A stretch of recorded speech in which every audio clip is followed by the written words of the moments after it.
नमस्कार। हमारे खास कार्यक्रम तर्कश में आपका स्वागत है। तर्कश में आज हमारे सवालों के तीरों का सामना कर रहे हैं भाजपा नेता हरक सिंह रावत। रावत जी, आपका स्वागत है। नमस्कार जी। आप लोगों के तो दोनों हाथों में लड्डू हैं। बीजेपी आप लोगों को गले लगाए हुए है और अंबिका सोनी कांग्रेस की प्रभारी हैं, सीनियर लीडर हैं। वो कहती हैं कि जो कांग्रेस के 10 लोग गए तो 10 बागियों के लिए आज भी दरवाजे खुले हैं। तो आप लोगों की तो मौज है दोनों तरफ। देखिए, कोई मौज नहीं है। हम लोगों ने जब 18 मार्च को निर्णय लिया था तो एक बहुत गंभीर निर्णय था, प्रदेश के हित में निर्णय था। और कोई भी आज ग्राम प्रधान, वार्ड का मेंबर होता है, उसको छोड़ने के लिए तैयार नहीं होता है।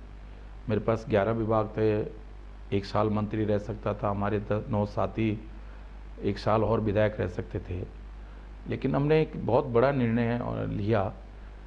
तो क्योंकि कहीं ना कहीं उस निर्णय के पीछे आप ये कह सकते हैं कि प्रदेश का हित था, काम नहीं हो रहे थे, हमारे विधायकों क्षेत्र में कहीं ना कहीं उनकी उपेक्षा हो रही थी।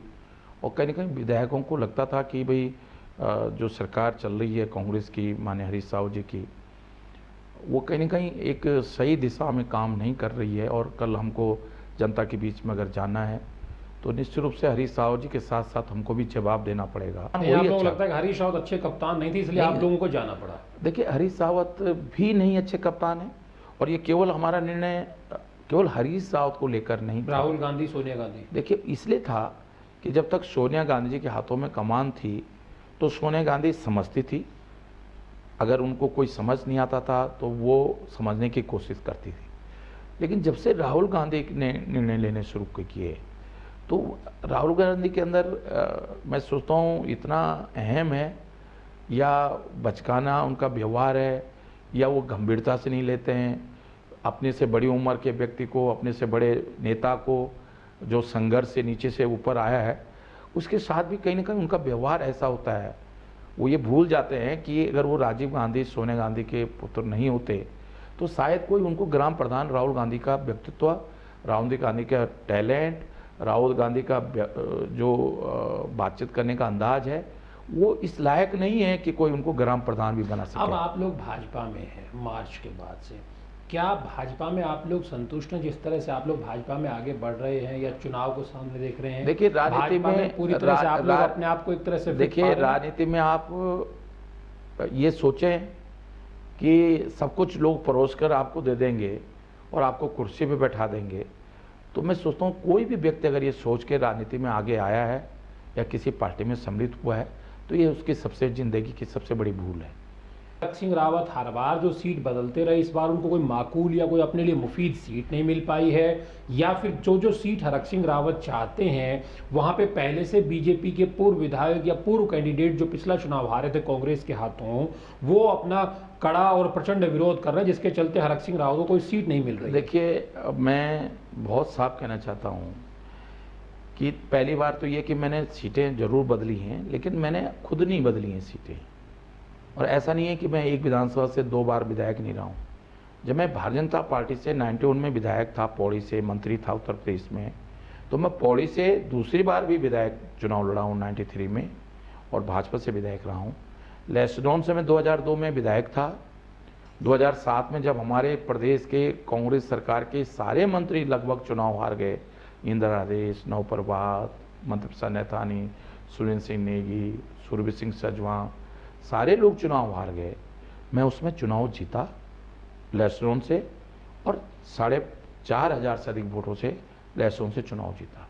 तो ऐसा नहीं है कि मैं किसी एक विधानसभा से रुद्रप्रयाग नहीं जाना। देखिए, रुद्रप्रयाग से मैं नहीं गया रुद्रप्रयाग। पार्टी ने उस वक्त आपको भेजा था। मैं डोयला चुनाव की तैयारी कर रहा था, डोयला चुनाव लड़ना चाहता था। आखिरी समय पार्टी ने भेजा। पार्टी ने मुझे कहा कि भाई एक प्रदेश अध्यक्ष यशपाल आर्य में से और लीडर ऑपोजिशन में से एक व्यक्ति पहाड़ से चुनाव लड़ेगा, क्योंकि यशपाल आर्य जी को बाजपुर चुनाव लड़ने के लिए कहा गया।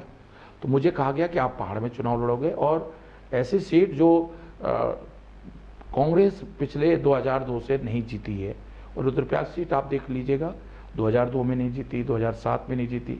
तो ऐसी स्थिति में केदारनाथ सीट हमने, रुद्रप्रयाग जिले की दोनों सीटें हम पिछले राज्य बनने के बाद कभी नहीं जीते। तो ऐसी सीट पर मुझको भेजा गया, और कि नहीं आपको और क्योंकि मैं पार्टी का कार्यकर्ता हूँ, आज भी अगर मेरी मंशा कुछ भी हो, मेरी मंशा न चुनाव लड़ने की हो, लेकिन अगर आज पार्टी कहेगी, देखिए मैं जो लोग ये सोचते हैं कि मैं शायद ये सोच के चुनाव नहीं लड़ने की बात कर रहा हूँ, देखिए मैंने विपरीत से विपरीत परिस्थितियों में चुनाव लड़ा। अभी 2014 में मैं मंत्री था, मुझे मालूम था कि देश के अंदर कांग्रेस की बुरी स्थिति है। मुझे मालूम था सतपाल महाराज ने लोकसभा चुनाव से कुछ दिन पहले कांग्रेस छोड़ी थी। मुझे अंबिका सोनी जी ने बुला के कहा कि आपको चुनाव लड़ना है, तो मैं लड़ा चुनाव। अब हरक सिंह रावत एक बड़ी भूमिका, एक बड़ी जिम्मेदारी चाहते हैं। सीनियर लीडर हैं उत्तराखंड के, राज्य बनने के बाद से लगातार चुनाव भी जीते हैं, उससे पहले भी यूपी के ज़माने में मंत्री रहे हैं, और ख़ुद आपने पिछले चुनाव में भी कहा कि मैं मंत्री कई बार बन लिया, मैं मंत्री विधायक से ऊपर कुछ बनना चाहता हूँ। अब लोग इसको इस नज़रिए से भी देखना चाहते हैं कि हरक सिंह रावत एक बड़ी पिक्चर दिखाना चाहते हैं कि मैं एक सीट पे नहीं उलझना चाहता हूं, मैं 10, 12, 15 सीटों पर भाजपा के लिए काम करना चाहता हूं, ताकि कल जब मुख्यमंत्री बनाने की बारी आए तो हरक सिंह रावत पर भी विचार हो। देखिए मैं बिल्कुल जब भारतीय जनता पार्टी में सम्मिलित हुआ हूं तो मैंने कहा भारतीय जनता पार्टी मुझे दरी बिछाने का, जबकि मैं आज से 1977 से राजनीति कर रहा हूं, लेकिन आज भी अगर मुझे दरी बिछाने की जिम्मेदारी देगी एक कार्यकर्ता, दरी बिछाने का मतलब मेरा यह है कि बिल्कुल न्यूनतम जो कार्यकर्ता का सबसे काम होता है तो मैं वो करने के लिए तैयार हूँ। मैं किसी राजनीतिक, ये ठीक है कि राजनीति में व्यक्ति बिना महत्वाकांक्षा के उसमें काम करने की क्षमताएं नहीं होती हैं, वो ज़्यादा तेज़ी के साथ नहीं काम कर सकता है, लेकिन क्योंकि मैं सोचता हूँ कि मुझे भारतीय जनता पार्टी ने, देखिए कांग्रेस ने भी दिया मुझको, लेकिन कांग्रेस को मैंने भी दिया।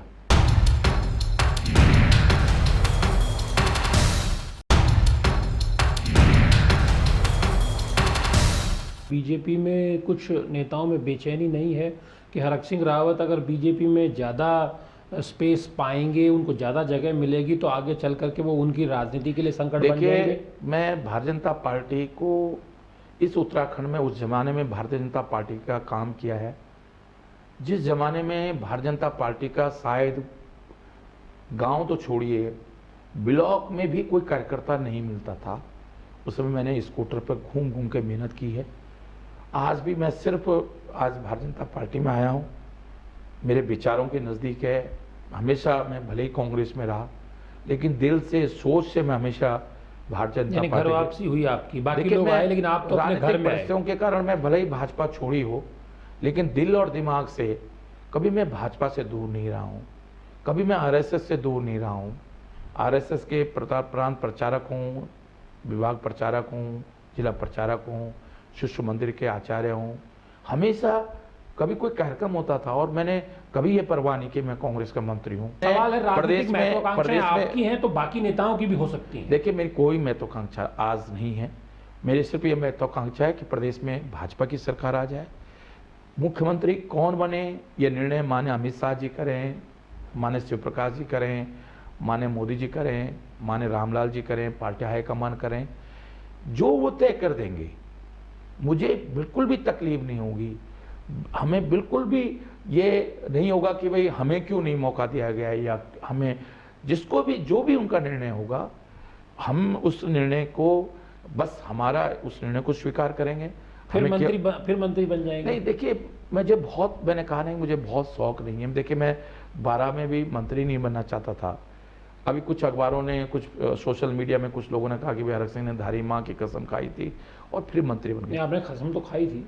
देखिए मैंने ये किसी से नहीं कहा था, मैंने जब व्यक्तिगत बातचीत में, जैसे आपसे व्यक्तिगत कोई बातचीत हो रही है, जब भाई आप पत्रकार भी हो लेकिन माना मित्र भी हो हमारे, और माना मैंने अपने व्यक्तिगत बातचीत में आपसे कोई बात कही, वो मीडिया में उसने आपने समय आते हुए उसको मीडिया में दिखा दिया।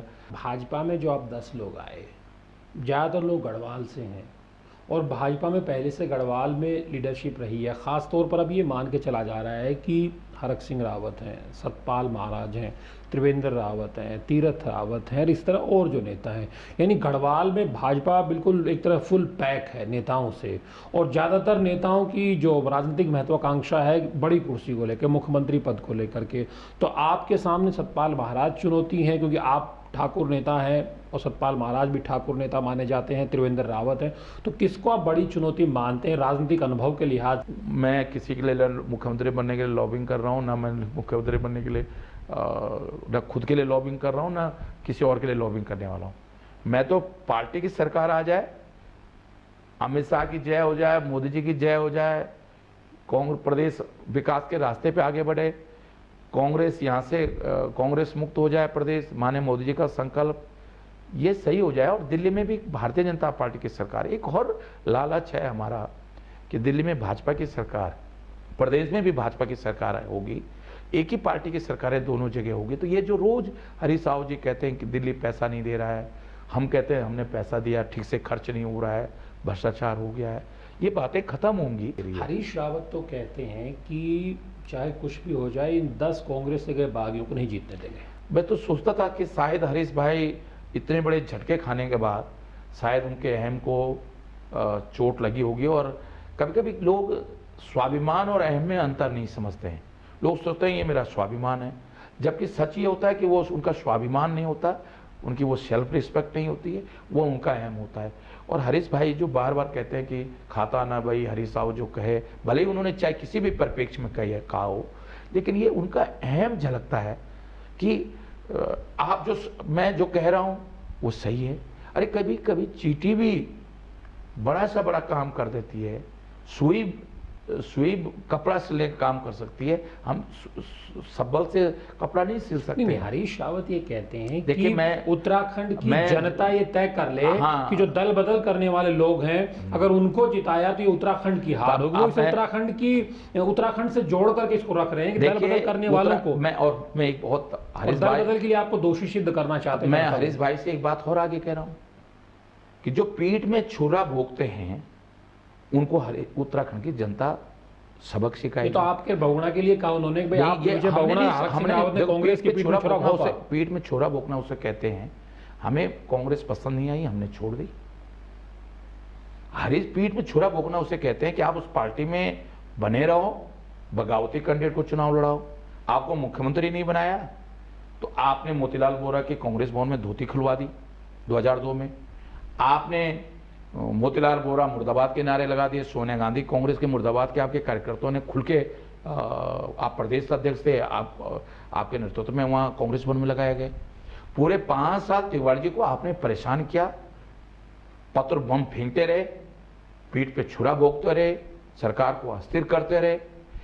विजय बहुगुणा जी प्रदेश में मुख्यमंत्री बने, आपने उस सरकार को, मैं भी उनके साथ था, आपने सरकार को अस्थिर करने की कोशिश करी। आप गडकरी से कई बार मिले, सरकार को गिराने की हर तरह कोशिश की। और कुछ बातें मैं नहीं कहूँगा टीवी पे, और ये हरीश भाई कह सकते हैं। कुछ चीज़ें ऐसी हैं जो मुझे मालूम है कि हरीश भाई ने कितना घिनौने और नीचे स्तर पर गिरकर विजय बहुगुणा के चीफ मिनिस्टर बनने के बाद काम किए हैं, जिसको शायद कहना ये राजनीति की गिरावट की पराकाष्ठा होगी।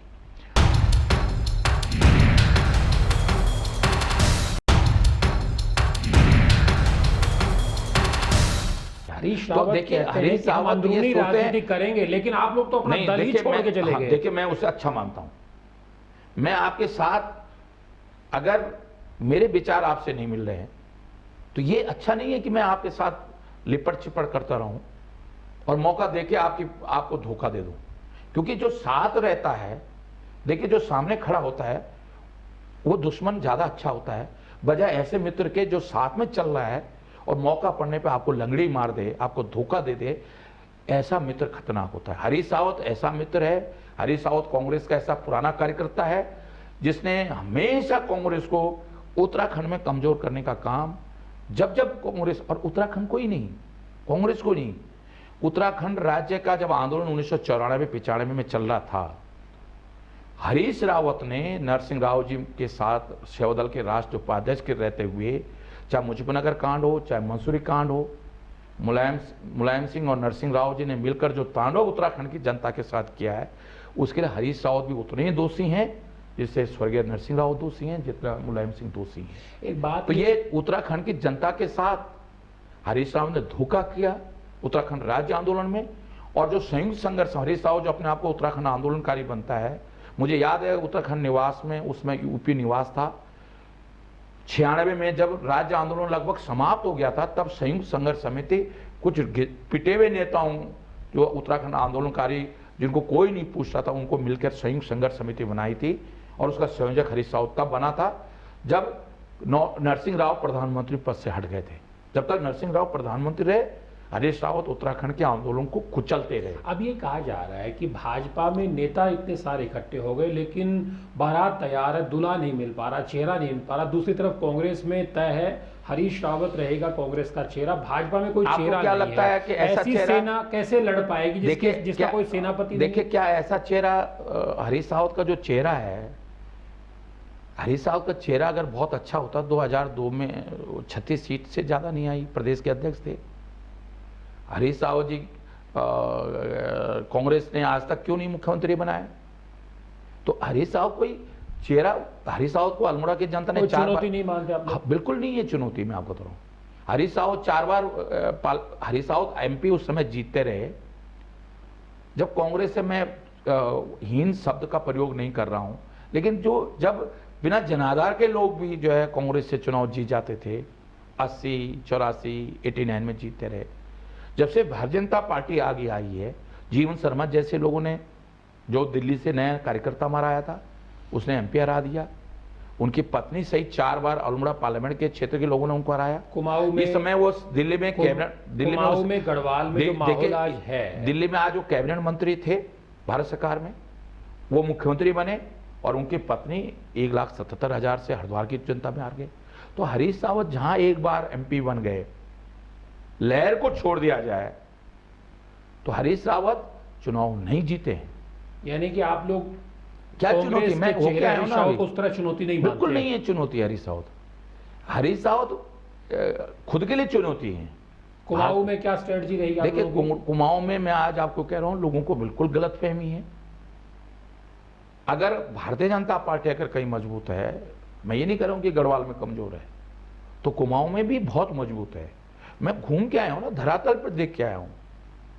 आप भी देखते होंगे कि धारचूला में ठीक है कि भाई हरीश रावत लड़ जाएगा तो पिछली बार हो सकता है जीत जाए चुनाव में। देखिए, मैं गलत फहमी का शिकार नहीं रहता हूं कि हम उनको चुनाव हरवा देंगे। वो तो केदारनाथ से लड़ने की चर्चाएं चल रही है हरीश रावत। अब लड़े ना, मुझे नहीं लगता कि उनके अंदर इतनी हिम्मत है हरीश रावत के अंदर। मैं इसलिए चुनौती कौन देगा भाजपा में? कोई भी दे देगा, पार्टी तय करेगी कौन लड़ेगा। कांग्रेस कहती है हरक सिंह रावत की तो सीट ही तय नहीं है, वो तो क्या मुख्यमंत्री को चुनौती देंगे?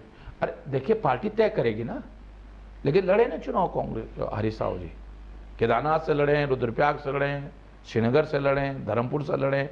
हरीश रावत सबसे कमजोर कैंडिडेट है। इसलिए कमजोर हैं, कमजोर हमारे कारण नहीं है, उनके अंदर आत्मबल की कमी है। कमजोर तो आप उनके सामने आएंगे नहीं, आत्मबल उनके बड़ी कुर्सी की लड़ाई में अगर आप मैं एक उदाहरण देना चाहता हूं। डोयला सीट उपचुनाव के कारण खाली थी, डोयला सीट खाली थी ना। हरीश रावत जी को धारचूला से एक विधायक को इस्तीफा दिलाने की क्या जरूरत थी? डोयला से क्यों नहीं लड़े चुनाव? क्योंकि हिम्मत नहीं थी। मैं नहीं कह रहा हूं जनता हरा देगी, पर हरीश रावत के अंदर हिम्मत नहीं। और मैं आज आपसे कह रहा हूं, मैं चुनौती देकर कहना चाहता हूं, और मैं आप देख लीजिएगा हरीश रावत के अंदर गढ़वाल की सीटों पर चुनाव लड़ने की हिम्मत नहीं है। गढ़वाल से लड़ेंगे तो आप उनके सामने जाने की हिम्मत करेंगे? नहीं, वो पार्टी तय करेगी। मैं कैसे कहेगा? अगर पार्टी कहेगी तो आपको? हाँ, पार्टी कहेगी मैं लड़ूंगा। पार्टी कहेगी धारचूला लड़ना है, मैं धारचूला लड़ूंगा। पार्टी का अगर आदेश होगा तो गढ़वाल में क्यों, कुमाऊं में कोई। देखिए, मैंने पहले कहा ना कि हम गिरते हैं से सवारे मैदान जंग में, वो तिपन खा गिरेंगे जो घुटनों के बल चलते हैं। अरे गिरना पड़ना तब तो, अरे हार जीत तो अब तो होगी जब हम मैदान में आएंगे। नहीं, आप तो मैदान में आ ही नहीं रहे ना इस बार। तो देखिए, मैं इसलिए मैदान में आने का मतलब ये नहीं कि राज्य है हरक सिंह, देखिए मैं छोटा राज्य है, चुनाव आप लड़ेंगे नहीं तो कैसे फिर आप ये जरूरी थोड़ी कि चुनाव बनेंगे, या कैसे फिर आप मंत्री बनेंगे? कैसे? देखिए, एक चीज सुनो, बहुत सारे कार्यकर्ता चुनाव नहीं लड़ते हैं। क्या वो पार्टी के लिए काम नहीं कर, वो महत्वपूर्ण नहीं है? अगर मैंने पार्टी से अपनी इच्छा वो की है और मैं सच में ये दिल से मैं कोई, लेकिन अगर मैं फिर भी कह रहा हूं, पार्टी कहेगी नहीं आपको चुनाव लड़ना है और जहां से भी लड़ना है, कोई चॉइस नहीं है मेरी। रुद्रप्रयाग हो, पार्टी धारचूला देखिए, हो। मैं अपनी इच्छा बता सकता हूँ ना, मैंने जैसे कहा कि मैं चुनाव नहीं लड़ूंगा, मैं अपनी पार्टी को इच्छा नहीं, बता इच्छा दूं। की तो बात है, कोटद्वार में कहा शैलेंद्र रावत हैं, देखिए यमकेश्वर में विजय वो तो बड़थवाल हैं, देखिए कोई सीट आपको ऐसी मिल नहीं जहां पे देखिए वो कोई तो कहीं भी भाजपा का नहीं विरोध मिलेगी, कर रहा। वो तो देखिए मैं कांग्रेस में भी नहीं मिलेगी। नहीं, कांग्रेस में रहते तो रुद्रप्रयाग में कौन अब आपका क्यों विरोध कांग्रेस करता? में रुद्रप्रयाग में क्या कैंडिडेट नहीं थे पहले से? क्या वो हर नहीं, जगह आप देखिए, वहां के सिटिंग थे। अरे सिटिंग भी होता है, लेकिन तब भी बहुत सारे लोगों को उम्मीदें होती हैं कि रावत जी को ना मिले, हमको मिले। क्या माना हम नहीं जाते किसी भी सीट पर, भारतीय जनता पार्टी के किसी भी सीट पर हम नहीं है थोड़ी देर के लिए, तो क्या भाजपा का एक ही कार्यकर्ता वहां टिकट मांग रहा है? तब भी देखिए, ये 100 कार्यकर्ता काम करते हैं, उनमें 5-7 ऐसे होते हैं जो विधायक का चुनाव जीत सकते हैं, लड़ सकते हैं, तो हर व्यक्ति को टिकट मांगने का अधिकार है। आप परिवर्तन यात्रा लेकर के आप लोग जा रहे हैं, भाजपा जा रही है, कैसा माहौल बनेगा? कितनी सीटों को, एजेंडे को टारगेट, आप लोगों का मिशन कितना है? कितनी सीटों पर आप लोग मान के चल रहे हैं हम जीतेंगे इस चुनाव? देखिए, जो पर्दाफाश यात्रा से जो माहौल बना था, उसने 40 और 45 के बीच में माहौल खड़ा किया कि 40 से 45 के बीच में सीटें आएंगी। और मुझे पूरा भरोसा है कि परिवर्तन यात्रा के बाद, क्योंकि ये चुनाव से मुश्किल से चुनावी माहौल में परिवर्तन यात्रा हमारी नवंबर में हो रही है, दिसंबर में आचार संहिता लग जाएगी, उसके बाद चुनाव मोड में, बिल्कुल हम चुनाव मोड में हैं इस समय। तो इस परिवर्तन यात्रा से निश्चित रूप से भारतीय जनता पार्टी का ग्राफ, भारतीय जनता पार्टी उत्तराखंड में 45 और 50 सीट के आसपास जीतने के लिए का माहौल बन जाएगा, पैदा हो जाएगा। और मुझे पूरा भरोसा है, देखिए मैं आज अगर एक एक सीट का एनालिसिस करें तो कभी बार मुझे लगता है कि भाई हम कुछ सीटें 40 या 42 सीटें आ सकती हैं, लेकिन जब माहौल बनता है तो जिसको आज हम सोचते हैं कि नहीं चुनाव जीत पाएगा, वो भी चुनाव जीत जाएगा। और माननीय मोदी जी के, जहां अमित शाह जी के दौरे हुए, मोदी जी के दौरे हुए, और जिस तरह का माहौल इस उत्तराखंड के लोग, जिस तरह राष्ट्रीय विचारधारा के लोग हैं, यहाँ के लोग जिस तरह देशभक्त हैं, यहाँ के लोग जिस तरह सेना के प्रति समर्पित हैं, और जो माहौल पूरे देश में बना है, उसका फायदा निश्चित रूप से उत्तराखंड में मोदी जी के नेतृत्व में भारतीय जनता पार्टी को मिलेगा। हमसे बातचीत करने के लिए धन्यवाद। नमस्कार जी। तो आपने देखा किस तरह से हरक सिंह रावत के बेबाक बोल आपने सुने। ये सही बात है कि वो अपनी सियासत को जो लेकर के पत्ते नहीं खोलना चाहते, क्योंकि लगातार हरक सिंह रावत के मन में ये टीस है कि वो लंबे समय से उत्तराखंड में राजनीतिक कार्यकर्ता के तौर पे काम कर रहे हैं, और एक बड़ी जिम्मेदारी की जो बार बार उनके अंदर से वो टीस निकलती है, वो कहीं ना कहीं चाहते हैं, कहते नहीं है, लेकिन उनको लगता है कि अगर बड़ी जिम्मेदारी, बड़ी कुर्सी को लेकर के अगर उनको चुना जाएगा तो जाहिर तौर पर वो बड़ी भूमिका निभा सकते हैं। देखना दिलचस्प होगा किस तरह से हरक सिंह रावत की आगे की राजनीति भाजपा में आगे बढ़ती है। नमस्कार।